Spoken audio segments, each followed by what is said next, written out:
Live भगवान प्रस्तुत करते हैं पाठशाला, कहानियाँ जो गुदगुदाए भी और सिखाए भी। बच्चों, आपने कभी सियार या गीदड़ देखा है? अरे टीवी में नहीं, सच में अपनी आंखों से। सियार ज्यादातर जंगलों में ही रहते हैं और इंसानों की बस्तियों में आने से बचते हैं। आज जो कहानी मैं आपको सुनाने जा रही हूँ वो है एक चालाक सियार की। सुनना चाहोगे? एक बार एक जंगल में एक चालाक सियार रहता था जो हर दिन अपने भोजन की तलाश में जंगल में निकलता था। एक दिन बहुत भटकने के बाद भी उसे कोई भोजन नहीं मिल रहा था। सियार हताश होकर जंगल के अलग अलग कोनों में भटकने लगा।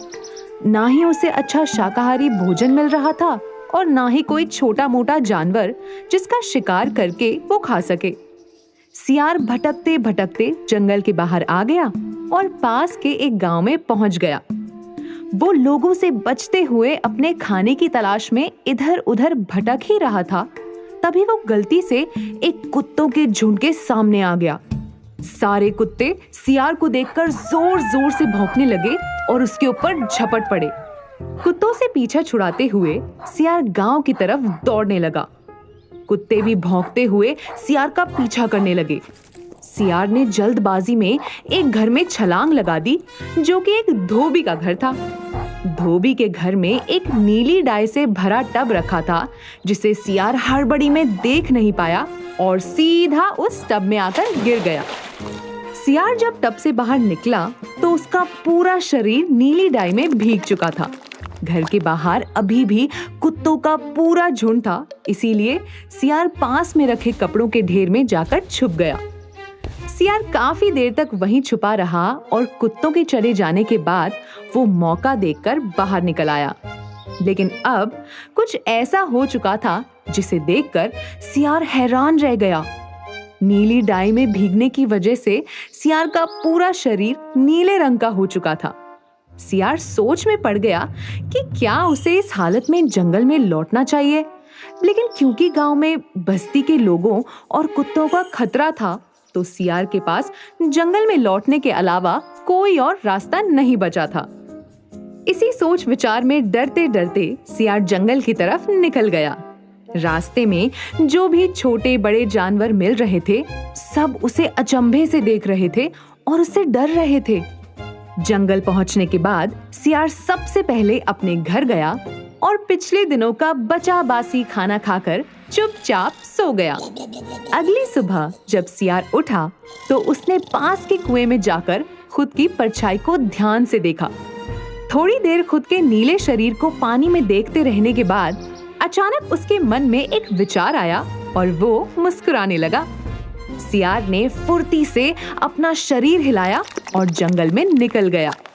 जंगल के किसी भी जानवर ने इससे पहले नीले रंग का ऐसा अनोखा जानवर नहीं देखा था, तो अब हर छोटा बड़ा जानवर सियार को देखकर डर रहा था। सियार जंगल के बीच में एक ऊंचे पत्थर पर जाकर बैठ गया और मुस्कुराने लगा। जंगल के जानवर झाड़ियों के पीछे से उसे ऐसा करते हुए देख रहे थे। सियार ने जानवरों से कहा कि उन्हें डरने की जरूरत नहीं है, वो ईश्वर का भेजा हुआ खास दूत है जो जानवरों की रक्षा के लिए आया है। सियार की बात सुनकर जानवर खुश हो गए।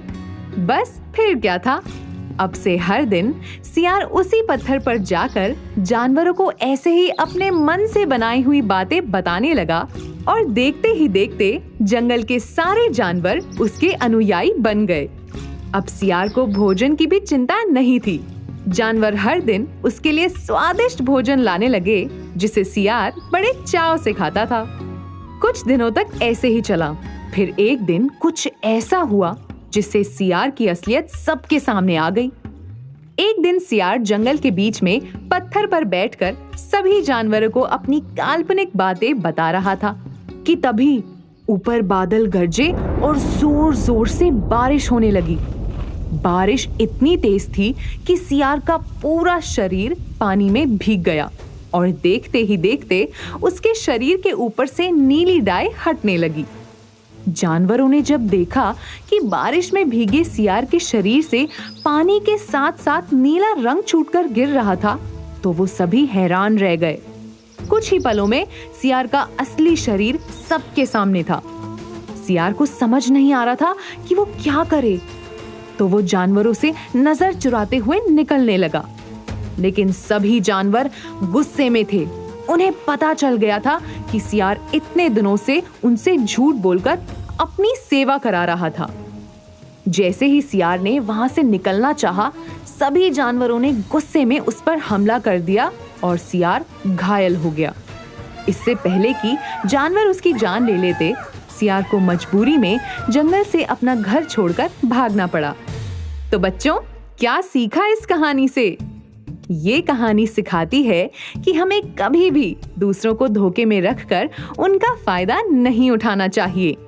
झूठ चाहे बड़ा हो या छोटा, एक ना एक दिन वो पकड़ा ही जाता है। आप सुन रहे थे लाइव भगवान की प्रस्तुति पाठशाला।